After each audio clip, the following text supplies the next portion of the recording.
Hey everybody. Well, it's the end of the week.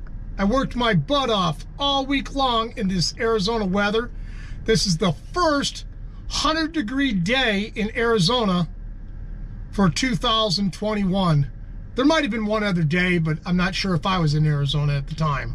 But this week I worked my tail off to get everything done by 12 noon so that I could work on my toys, my hobbies, things I like to do in my shop, only to find out my swamp coolers don't work in my shop.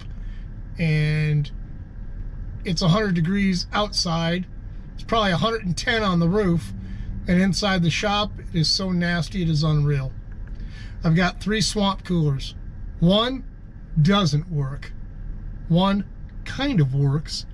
And the third one kind of works better than the second one. So now I got to go figure out what's wrong with the swamp coolers. I've never done this before, but can't be that hard. I've got it diagnosed down to where I think it's a switch, a couple pumps, probably take me 2-3 hours, but it's also 1 o'clock in the afternoon on Friday. So I definitely want to get this done. And yes, I'm actually going to do it now at 1 o'clock in the afternoon because I want all day Saturday and all day Sunday to work on my toys and hobbies. So come on along and you guys can follow, see what I'm doing today, and let's get this swamp coolers fixed and we can have a good summer. Thanks for tuning in, everybody. So let's go on out to the shop and I'll kind of give you guys a rundown on what's going on. Sorry about the darkness. Yep, now we're out in the shop. Okay, now we're out in the shop. This is kind of where I work on all my toys, all my work, everything I do is done in this shop. I'll give you kind of a rundown on what I do. I kind of work on everything from hot tubs to chainsaws to go-karts to 3-wheel VWs. There again, hot tubs again, motors, race cars over there. But what we're working on today is this swamp cooler, that swamp cooler right there, and then I got a third swamp cooler over there. Now this one seems to be working pretty good. I can go over there and turn it on and everything seems to be working on it. I am getting the cool air that I want to out of it. Now this is the type of switch it has on the wall. So you've got off, you got pump only, which we can turn the pump only on. You can hear the pump only and it's right above our head right there. So you got the pump, then you got high cool, low cool, high vent, low vent. So you can hear it. This one seems to be working good. I think I just might have a clog with the water. So we'll go ahead and leave this one on and I believe the water's on. So go on to the next one. Now over here is my utility sink. Above my utility sink is the water. This particular valve turns on the water to all 3 of the swamp coolers. So we'll go ahead and turn that on. When you turn it like that, you can actually hear the water going. So we'll just give it a little turn. That way that's on. Let's go over here and we'll walk over to this side. I've already verified, I had to pull the panel off to make sure all the wires, to figure out where these wires went for this particular 2 breakers that run the swamp cooler. So I know that this top one and the bottom one are the breakers for these 2 off and on for these 2 swamp coolers. Now this one runs the middle one and this one runs the one on the far west. I have determined that when I come over here and I turn on the pump, I can hear the pump. When I turn on the high cool, I can hear the high cool, but I can't hear the water moving anywhere in there. So I am gonna have to go up on the roof to verify what's working and not working. Now, on this switch, it does absolutely nothing. So I'm gonna have to pull this switch down. I'm probably also gonna pull this switch down so that I'll have a reference to figure out how the wiring is done on both of these switches. I have never taken one of these apart before. Can't be that hard. I figured there's gotta be a hot wire, there's gotta be another wire that goes to the pump and another wire that goes to the, what do you call it, the high speed and the low speed. So there's gotta be 4 wires. Oh, and there'll have to be a ground too. So we're gonna go ahead and take these down and we'll figure out what's going on. Okay, after playing with this for a while, I figured it out. The wire right here at the bottom, that is your hot wire. That is your power coming in. And then up here you got 1, 2, and then C. I don't understand the C or why they go 1, 2, C, but basically number 1 is your low speed. Number 2 is your pump. And the C is high speed. I don't know why they do it that way, but that is the way it is wired. So I know that this switch works because I've checked each one of these with a tester. Now let's go down to this one. Okay, what I'm going to use is my Milwaukee Tester. I find that this particular tester is without a doubt the best tester that a homeowner can have. For those of you that don't have a tester, this is the one I would recommend. I'll put a link in the bottom in the description on where to get this one at one of my affiliate links. And this is the one I would use. Okay, what I like about this is it's just pretty simple. You've got off right here. You've got amps. You got volts, so I can test the amps, I can test the volts, I can do DC. Here I can test continuity, and down here I can test to see if I'm getting a connection. Now, what I mean by a connection is I want to see if the switches is working. So when you touch the two together, they make a sound. I want to see if I can get it a little closer for you guys so you guys can see exactly what I'm doing. There again, this bottom one is line 1, L1. This one says 1, this one says 2, this one says C. I don't understand why it says C, but anyways. So line 1, that's my power coming in. One up here is my low speed, the one in the middle is the pump, and the one on the end is high speed. So we're gonna touch it right here, and we're gonna go right here, nothing. So already that tells me that there's something wrong with this switch. Okay, now we're at, we're at nothing. Well, I got it to chirp a little bit. Okay, well, the pump works. Good. Well, the motors aren't working. So what I'm having a problem with this particular switch is I know I've got power here, but I do not have power there. So let's go ahead and turn on the breaker and see if I'm getting power to the switch. So what we'll do right here, we're going to turn on both breakers. Okay, so now we got the breakers on. We're going to come back to the meter. We're going to go up right up here, and that's volts. So we're going to see if we got the volts. And I don't know if I can put this in a way to where you guys can see it also. Here, let's see if I can put it back here. Come on. Yeah, I don't know if you guys can be able to see the volts or not. See if I can figure out a better way. Here, let me stop this for a second. I'll see if I can figure out a better way so you guys can see the volts. Okay, I did it. Just figured out a different way to do it. Okay, I'm going to touch. This is going to be the load coming in. And, okay, we got 119 coming in on the top one. Let's go to the bottom one. Now, this is the bottom switch. Okay, we know that we've got 119 coming in on the bottom also. So we're going to go ahead and we're going to replace this switch. First things first, turn off the breakers. That way, when I go like this, there is no power coming to it. Okay, it's pretty simple. It's just a common screwdriver. And whoop, I'm breaking the cardinal rule. Before you take the wires off, take a picture with your cell phone so you know where the wires go back to. Okay, now that I've taken a picture, I know that one of the blues is a hot, the other blue wire is for the, what do you call it, for the pump, and the red wire, it's got a lot of dust on it. The red wire goes to high, and the black wire goes to low. So it's pretty simple. Now I can't say that you're always gonna find it wired this way if you come upon a job that needs to be done like this, but this is the way it's wired in my shop today. So go ahead and unloosen these.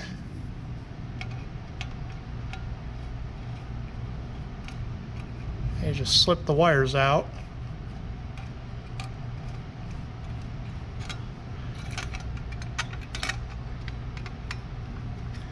Okay. Man, these are stiff. Come on. Might have to take them off just a little bit more. Oh, I think what you got to do is take the screws all the way out to make it work, but anyways, that's easy enough. And besides, I'll go out and get a new one, and I'll bet you the new one will come with all new screws, so it won't really matter. Oh, there's that one. Okay, I got my new switch, and before we install it, we are going to test it. So, like I said, down here, you're going to put it under what they call the sound. That tells me I've got a good connection. We're going to go ahead and go to pump only. So we're going to go to pump only. We're going to flip it over. We put the black on there, and in the middle, there's pump only. Okay, let's go to high cool. High cool is the one all the way over on the left, so we're going to go up here. Okay, that tells me that works. We're going to go to low cool. So the low cool would be there again. You always have the power coming in here. Right there, and your pump is on. Okay, let's go over to vent. High vent would only be the power and this one, but these two would be off. So pretty simple. Low vent would be there again. This is high. This is your, what do you call it? That's your pump, and over here, boom, works. So this is a good unit, and we're going to go ahead and install it now in the framework over here. Okay, I now have this new switch all tightened down in the box cover, and I'll go ahead and start putting the wires back on it. Okay, we'll just go ahead and start with the black on top. Again, I have the breaker turned off, so I am not worried about getting any type of a shock. This is the hardest part for me because I'm working with such small screws, so to speak. So it's always tough to get these things to start. Don't have a lot of room.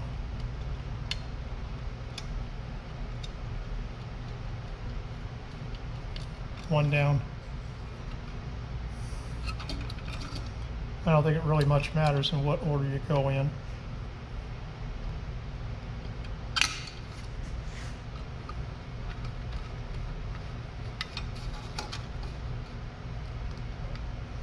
Now, when I took pictures, I noted that the dark blue was my hot.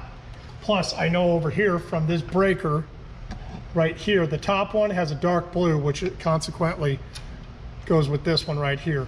I know that the other blue one right here goes to the, what do you call it, to the pump. So I know where that one goes. And this isn't rocket science, everybody. Oop, drop that screw. That's the bad part.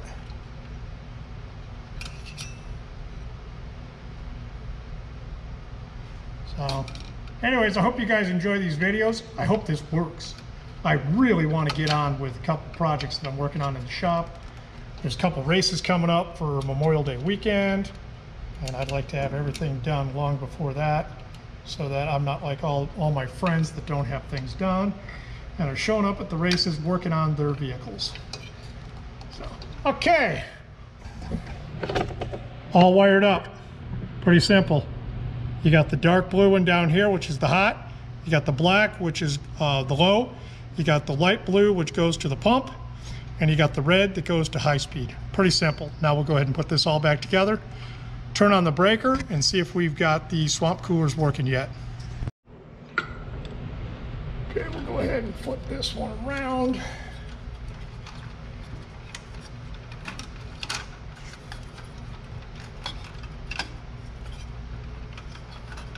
Pretty simple putting all this back together.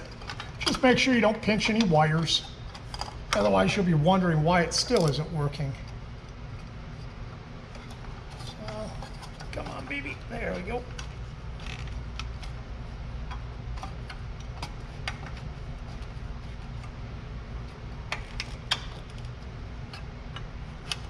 Okay, turn that to off. Now we'll do this one. The wires all pushed in there. Slide this one down. Not too bad. Pretty simple as a matter of fact.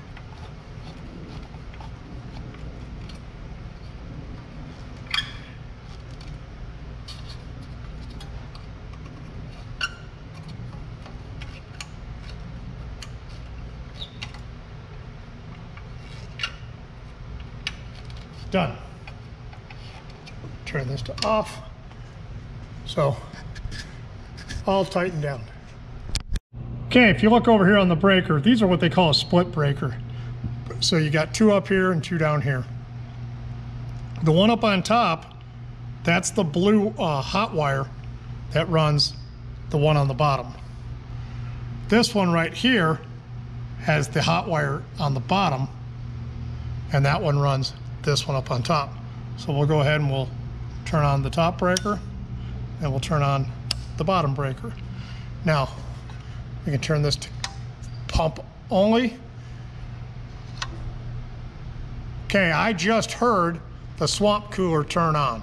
So I know the swamp cooler is working for this one right here. Go over here, and that is that swamp cooler right there. Now that swamp cooler over there is the bottom one. So let's go back this way. Let's come down here. We're gonna go ahead and we're gonna turn off the top one. That way we can hear it. Pump on. Nothing. I don't hear anything coming out of that. Looks like we're gonna have to go up on the roof for this one. Well, it looks like we're gonna have to go up on the roof. It appears that my far west swamp cooler doesn't appear to be doing anything. This one appears to be working fine, but we're still gonna go up on the roof to check out the far west one, so we might as well check this one out. So we're gonna turn this on high cool, which means that high speed is running and the pump is running. High speed on the fan is what's running, okay? And then down here, we're gonna do the same thing. We're gonna turn that to high cool, which means the fan motor is running on high speed and the pump is running at the same time. So no matter what, I wanna make sure that the pump works when I go to high cool. Without a doubt, it's gonna work on low cool, but I wanna make sure high speed works because that's really what I want right now. And I'm pretty sure if high speed works, low speed will work too. So let's go up on the roof and check things out. Now that we got the switches down on the ground working, this is where your power comes. Now they're each got different plugs. This one over here is just like your plug that's downstairs. It's got an arrow on it. That tells us that that is where the pump goes. Over here tells us this is the hot, the low speed, and the high speed. So that's where that one goes. So we've had to take the pump or the electric motor out just because we had to do some service on it, see if we can get this one running. Now this is the far west swamp cooler. So this one's gonna need a bunch of work. We're gonna have to take the side cover off and stuff like that. I'll show you what we've had to do. So if I take this plug and plug it in right here, that electric motor will come on. Not sure if I can do this all with one hand. I might have to get the tripod and show you how it works. Okay, right now, just watch this. I'm gonna plug it in and show you and see if it works. Here we go. Right on. So that tells me that the only thing that was wrong with our swamp cooler was the switch that was downstairs. So we're gonna go ahead and do all the maintenance on this swamp cooler and get it all up and running. Right on. So what we've had to do is we've had to take the cover off the top. We've had to take the front off of it. We've had to take out the pads because you got all this crap down here, all this just calcium dirt crap. And this is a plastic insert that goes inside the swamp cooler so that your steel doesn't rust out. Now, as you can see, I didn't do that great of a job. I just wanted to get all the big stuff, and I'll scrape that down a little bit better and vacuum it all out. We're gonna go ahead and put a new, what do you call it, a new valve in there that allows the water to come up and down, and it hits and it'll shut it itself off. So we'll get there, a little bit of work, have this one up and running. Okay, now I did have to buy a couple things to repair this swamp cooler. I had to buy some Zoom oil, and it's got a Zoom spout, and it helps. You put oil on the bearings for the squirrel cage. I'll show you how that works in a little while. I did buy a brass float valve. The one that's in here works, but it is quite old, and I figure why not just replace it now. I had to buy some compression fitting sleeves. They're called ferrules because this particular unit has 1/4-inch water lines that go to it. And I bought a brand new 7500 115 volt dual coil motor pump, blah blah blah, who knows. This is supposed to be the just the nasty pump that just pumps more water to it, doesn't have problems. Now all this stuff I'll link down in my description on where I got it, what I paid. It was cheap. I mean, the most expensive thing was probably this pump, and it appears that the other one just was not working properly. The valve just wasn't allowing enough water, and I just bought these just in case. These are 1/4-inch compression fittings, and the zoom lube you use on the squirrel cage on the bearings to make it roll smoother, and I'll show you how that works here in a second. We now have the raw water reservoir all completely cleaned out, and the next thing we're going to do is go ahead and replace this valve. We also need to put in, there's a piece that goes here, otherwise when you fill this up with water, the water will just go right down the drain. And it's a tube that sits about so high. It's about 3 inches high. I'll show it to you here in a second, and we'll go ahead and install that first. This is the tube that I spoke of just a couple seconds ago.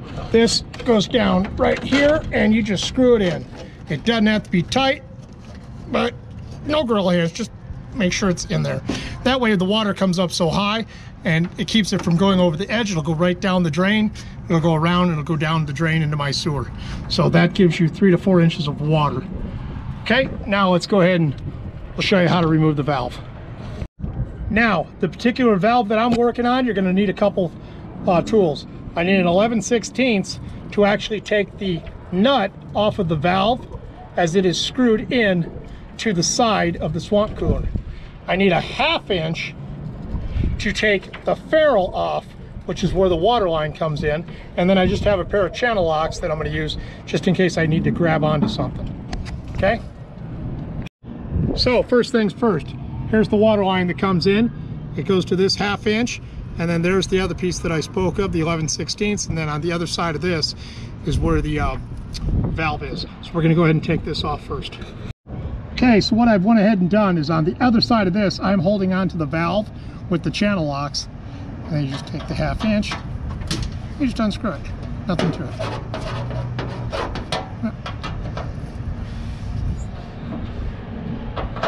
Okay, and you just take the water line out. Just like so. And we might be able to reuse that ferrule, never know. And we'll take this piece off next. It appears this ain't too tight at all. Here, hold it out. Just like so. We'll go ahead and put the new one in place. Okay, so here's the new valve. And it even comes with the ferrule fitting inside. Sometimes they do, sometimes they don't. That's okay, we'll set that aside. Pull the nut off. I don't know why they don't put a bigger nut. And then it's got just a rubber washer right there. So you leave the rubber washer there, you're going to push it right through, and then you're going to hook it on just like so and tighten it down. So.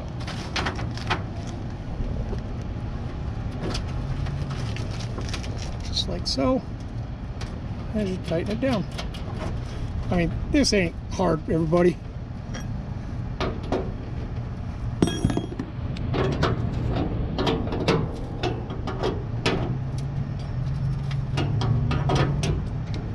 Done.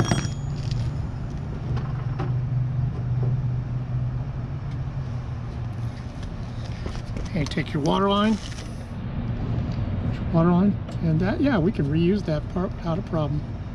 Look at there. I love it when a plan comes together.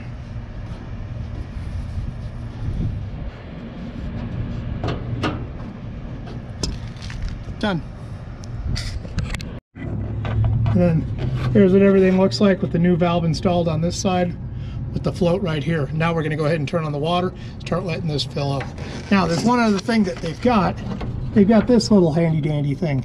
And what this does is it keeps water from splashing over here. So what this does, it just clips on right like that. Nothing to it. Okay.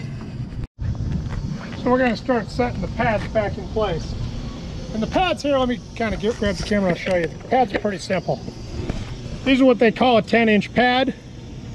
And they sit from right about here all the way to right here. This is about a 10-inch span. They do make a thicker pad that's like a 12, and I think they even make a 15 and 18. But these are just a 10-inch or a 12-inch pad. These were replaced about a year or two ago, so I'm not going to replace them yet because they still have a lot of use left to them. So I'll go ahead and set this back on the tripod and I'll show you how I do this. It's pretty simple.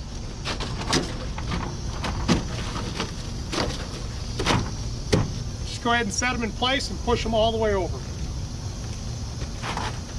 It does not get any simpler than that. The other one, you might have to slide it down from the top.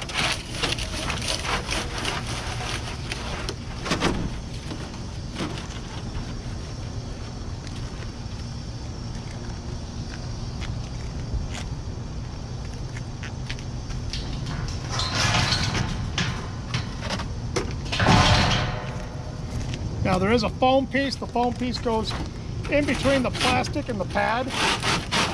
You just slide that down also. Nothing to it.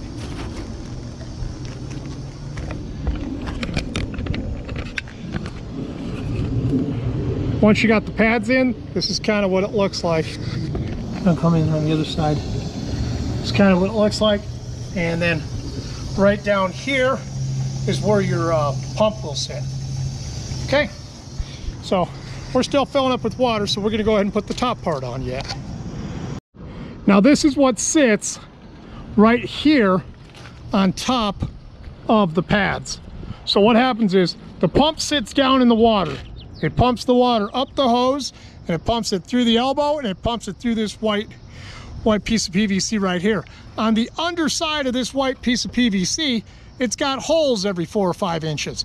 That's what lets the water drip down on the pads. Right now, if you look at the pads, those are what they call dry pads.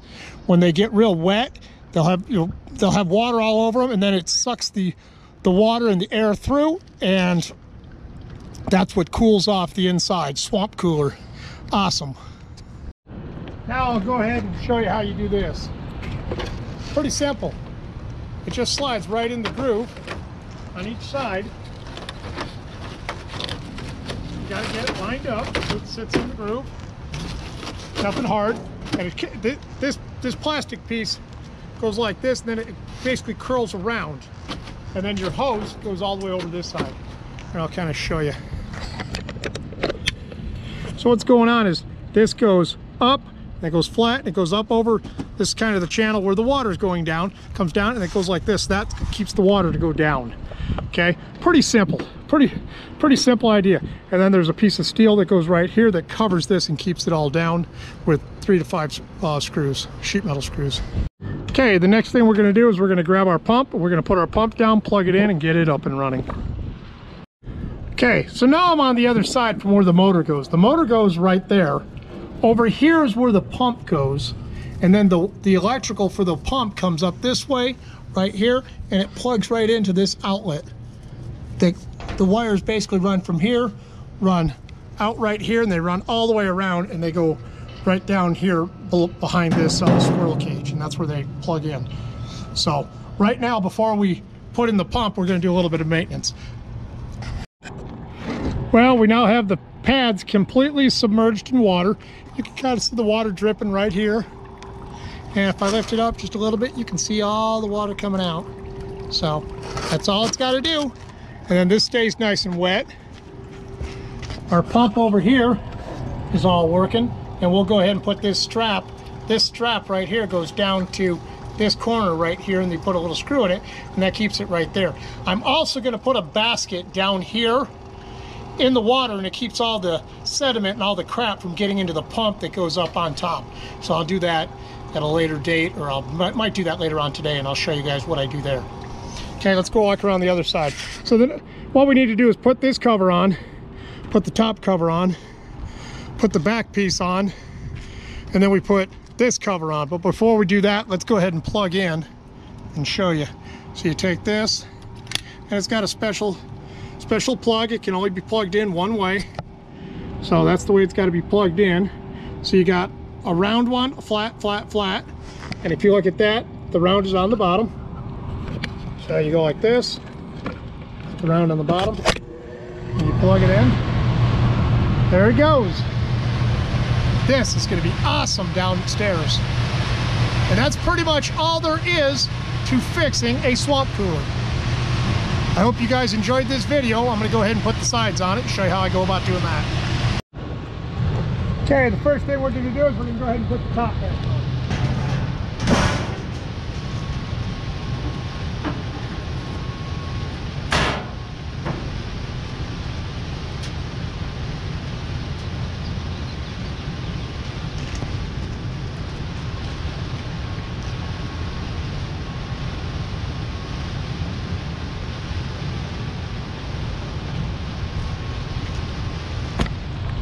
Top just uses its 1/4 inch nut driver. That's pretty simple.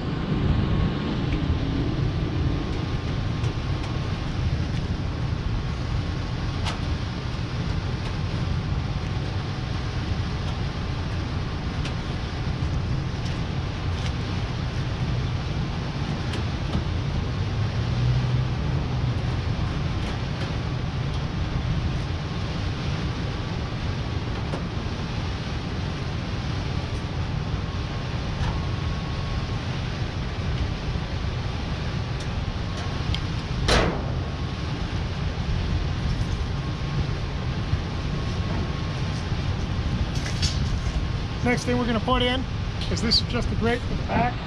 And it's pretty simple. It just goes right in the center, slide it up, done. Come over here, we'll show you how you put on one of the pieces over here.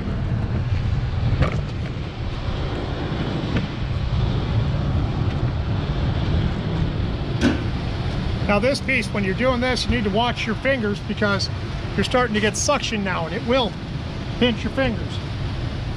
Put the top in first. That's it. You're done. Show you. Down here, there's a channel. One piece is on the outside, one piece is on the inside. That's what kind of keeps it. You can kind of see it right there.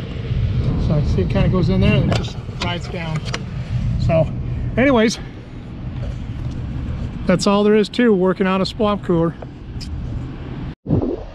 Well, it took me probably 3 hours, maybe 4 hours to do 1, 2, 3 swamp coolers.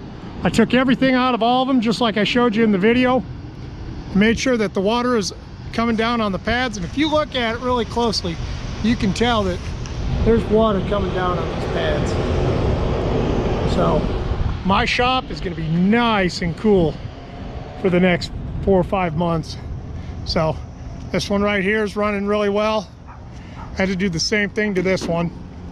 And then this one actually is over in my shop area where I work on my go-karts and motorcycles and stuff like that. So, not too bad. We got all of them running. So, I'm very pleased. I want to say thank you to all my viewers that have watched and supported my channel. For any of the products that I've used in this video as well as tools, I'll put a link in the description and you can check those out if you need those. I appreciate that. That really helps support my channel. It doesn't cost you anything extra to buy it through my affiliate links, but it sure does help support my channel. And with that, I'm gonna let you guys go and have a great evening, everybody. My name is Scott and this is my channel, How I Do What I Do. And to be honest with you, this is the first time I've ever worked on swamp coolers. I read a little bit in a magazine and I even watched a video on YouTube, but I didn't find any videos that were great about how to fix a swamp cooler, maintenance, wiring, or anything. So had to figure it out for myself. I hope this helps somebody and I'll see you guys on the next video. Have a great day, everybody.